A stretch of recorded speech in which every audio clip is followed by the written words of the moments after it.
భరద్వాజ గారు హరిహర వీరమల చుట్టూ రకరకాల వార్తలు నిన్న మొన్న కూడా అసలు వస్తుందో రాదా అనేది ఒక స్పెక్యులేషను చాలా చాలా ఉన్నాయి. సెన్సార్ అవ్వలేదని, లేకపోతే 12వ తారీఖు డేట్ రాదని, జూలై 4 అని. అవును, ఇది మళ్ళీ మారితే ఆ సినిమాల పరిస్థితి ఏంటని. అంటే ఇక్కడ వినిపిస్తున్న మాట ఏంటంటే అంటే అధికారికంగా ఒక ప్రకటన అయితే వచ్చింది.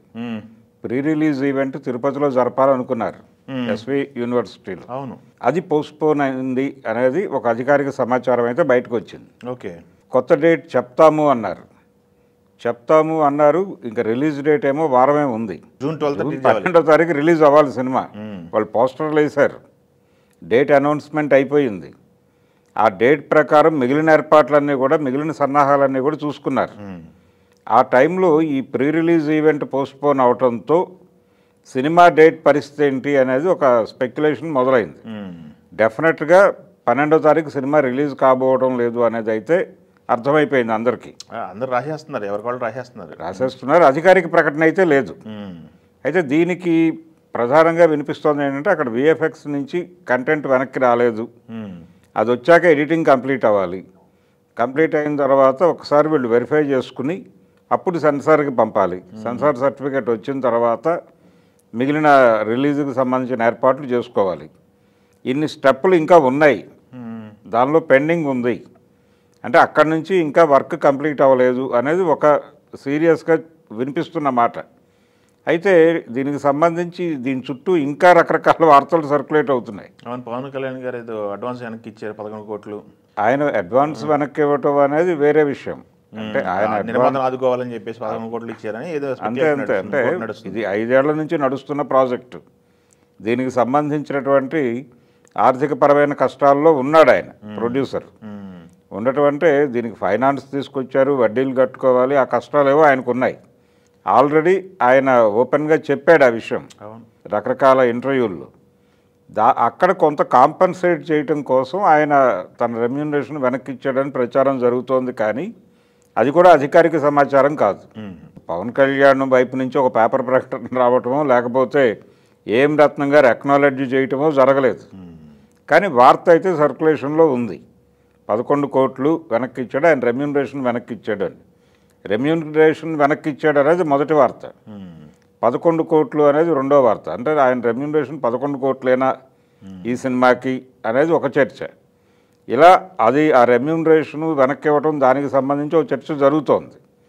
దాంతోపాటు ఫైనాన్సర్స్ ప్రెజర్ చేస్తున్నారు, మాకు క్లియరెన్స్ ఇవ్వకుండా మీరు ఎలా రిలీజ్కి వెళ్తారు అనేది ఒకవైపు నుంచి ఒక ప్రచారం మొదలైంది. అయితే అవి క్లియర్ చేసుకున్నాను అని చెప్పి ఏం రత్నం గారు చెప్పాడు. ఆయన మీడియా ముందుకు వచ్చి చెప్పిన మాటే అది. ఓకే, అంటే రకరకాల వ్యవహారాలు ఉన్నాయి దీనిలో. ఇది పార్ట్ 1 మాత్రమే. వీళ్ళు పార్ట్ 2 కూడా క్యారీ ఫార్వర్డ్ అవుతారు. కాబట్టి ఆ ఏరియాలో ఆయనకు రిస్క్ లేదు అన్నట్టుగానే మాట్లాడుతున్నాడు ఆయన. కాబట్టి అది ప్రచారం మాత్రమే, వాస్తవం కాదు అనేది క్లియర్ అయింది. రెండోది, రిలీజ్కి సంబంధించి చాలా కసరత్తు చేశారు వీళ్ళు. అయితే డేట్ విషయంలో వాళ్ళు ప్రిపేర్డ్గానే ఉన్నట్టుగా కనిపించింది. కానీ ఒక చిన్న కన్ఫ్యూజన్ ఉంది. ఆ కన్ఫ్యూజన్ ఏంటంటే పవన్ కళ్యాణ్ గారు రీసెంట్గానే ఆ సెట్స్కి వచ్చాడు అనేది. ఆయనతో కొంత పెండింగ్ వర్క్ ఉంది, ఆయన 2 రోజులు ఇచ్చినా చాలు, 3 రోజులు ఇచ్చినా చాలు అన్నట్టుగా మాట్లాడుతూ వచ్చాడు ఈయన చాలా కాలంగా, ఏం రత్నం గారు. ఫైనల్గా ఆయన సెట్స్కి వచ్చాడు అనేది వార్త. అంటే వచ్చారు, షూట్ అయింది. వీటిని మళ్ళీ విఎఫ్ఎక్స్లోకి తీసుకెళ్లాల్సినటువంటి బాధ్యత ఉంది. దానికి కొంత టైం డిలే అయితే అయి ఉండొచ్చు, అంతవరకే. అది కంప్లీట్ అయితే కానీ ఎడిటింగ్ పార్ట్ కంప్లీట్ అవ్వదు. ఇది అయితే కానీ వాళ్ళు సెన్సార్కి కాపీ రెడీ చేయలేరు. ఈ పని వేగంగా జరిగేటువంటి అవకాశం కనిపించడం లేదు. అంటే వీళ్ళకి హామీలు వచ్చి ఉంటాయి. అంటే మేము 3 డేస్లో చేస్తాము, మేము 4 డేస్లో కంప్లీట్ చేస్తాము, ఇలాంటి హామీల ఆధారంగా ఒక రిలీజ్ డేటు, ఒక ప్రీ రిలీజ్ ఈవెంటు, దానికి ఒక డేటు, ఇవన్నీ ఏర్పాట్లు చేసుకున్నారు. కానీ ఇక్కడ వర్క్ కంప్లీట్ కాకపోవడంతో ఇప్పుడు దాన్ని వాయిదా వేసుకున్నారు. ఆ ప్రీ రిలీజ్ ఈవెంట్ని ప్రచారం ప్రకారం వాయిదా పడితే ఆ రోజు డేట్లు వేసుకున్న సినిమాలు ఉన్నాయి. కింగ్డమ్ ఒకటి వేసుకున్నారు, జూలై 4 అని. కింగ్డమ్ వేసుకున్నారు. అయితే ఇప్పుడు వినిపిస్తున్న మాట ఏంటంటే కింగ్డమ్ వెనక్కి వెళ్ళడానికి వాళ్ళు సిద్ధంగా లేరు అని. కింగ్డమ్ ఉంది, దాని తర్వాత కన్నప్ప ఉంది. సేమ్ డేట్, సేమ్ మంత్లో, అదే మంత్లో ఉన్నాయి. 2-3 సినిమాలు ఉన్నాయి పెద్దవి. ఏదేమైనా కానీ జూలైలో క్లియర్ అవ్వాలి. ఆగస్టులో మళ్ళీ పెద్ద సినిమాలు వచ్చే అవకాశం ఉంది. ఇవన్నీ ఉన్నాయి. అలాగే ఇంకొక స్పెక్యులేషన్ ఏంటంటే ఆగస్టు 22వ తారీఖు ఆయన బర్త్డేకి విశ్వంభర ఉండొచ్చేమో అనే ఒక ప్రచారం నడుస్తోంది మెగాభిమానుల నుంచి. అందుకని జూలైలో క్లియర్ అవ్వటమే బెటర్. ఒకవేళ ఇప్పుడు డిలే అయితే జూన్ ఎండింగు లేదంటే జూలై ఫస్ట్ వీకు అనేది నడుస్తోంది స్పెక్యులేషన్. 4వ తారీఖు అయితే వాళ్ళు వచ్చేస్తున్నారు కింగ్డమ్ నుంచి. వాళ్ళు ఏమి ఆగుతున్నట్టుగా ఇవేమి సూచనలు అయితే లేవు. ఆ సినిమా రిలీజ్ అయిపోతుంది 4th. ఆ సినిమా మీద ఈ సినిమా పడినా పెద్ద ఇబ్బంది లేదు టెక్నికల్గా. ఎందుకంటే థియేటర్స్ సినిమాల కోసం వెయిట్ చేస్తున్నాయి, తపస్సు చేస్తున్నాయి ఒక రకంగా. పెద్ద హీరోల సినిమాలు మాకు కనీసం నెలకు 1, 2 రిలీజులు ఉండేటట్టు చూడండి అని అడుగుతున్నారు వాళ్ళు. వాళ్ళ డిమాండ్ అదే. కాబట్టి వాళ్ళ కోరిక తీర్చిన వాళ్ళు అవుతారు ఈ 2 సినిమాలని ఒకే రోజున రిలీజ్ చేస్తే. వాంటింగ్ ఉంది కాబట్టి ఇప్పుడు దీన్ని వాయిదా వేసుకోవాల్సిన అవసరం లేదు. ఏది కింగ్డమ్ని వేసుకోవాల్సిన అవసరం లేదు. హరిహర వీరమల్లుని వాళ్ళు 4వ తారీఖు రిలీజ్ చేయాలి అనుకుంటే బలంగా చేసేయటమే బెటర్. ఎందుకంటే 2 సినిమాలు నడుస్తాయి, రెండింటినీ చూస్తారు ఆడియన్స్. అదొక జానర్, ఇదొక జానర్.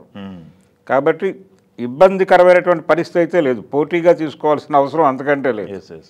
థియేటర్లో తపస్సు చేస్తున్నాయి ఈ 2 సినిమాలు ఒకేసారి పడితే బాగుండు అని. కాబట్టి వారి కోరికని మన్నించి హరిహర వీరమల్లు జూలై 4 తీసుకొచ్చేస్తే మంచిది. పర్ద ఉండటం వలన ఆ సినిమా నుంచి ఇటు ప్రేక్షకులు రావచ్చు, అటు నుంచి ఇటు రావచ్చు, ఏదైనా జరగచ్చు. సో 2 సినిమాలు ఒకే టైంలో రిలీజ్ చేయటం అనేది మంచిది. జూలై 4 డేట్ ఫిక్స్ అయిపోతే బాగుండు అని వాళ్ళు కోరుకుంటున్నారు అభిమానులు. పవన్ కళ్యాణ్ అభిమానులు కూడా ఈ వాయిదాలు పడటంలో ఒక రికార్డు కొట్టేస్తుందేమో ఈ సినిమా అనేటువంటి మాట కూడా నడుస్తోంది బయట. అందుకని ఇలాంటి ఆర్గ్యుమెంట్లకి చోటు లేకుండా చేయాలంటే వాళ్ళు ఇమ్మీడియట్గా ఎలాగైతే ప్రీ రిలీజ్ ఈవెంట్ పోస్ట్పోన్ చేశామని చెప్పారు అదే పద్ధతిలో ఒక రిలీజ్ డేట్ కూడా అనౌన్స్ చేసేస్తే బెటర్.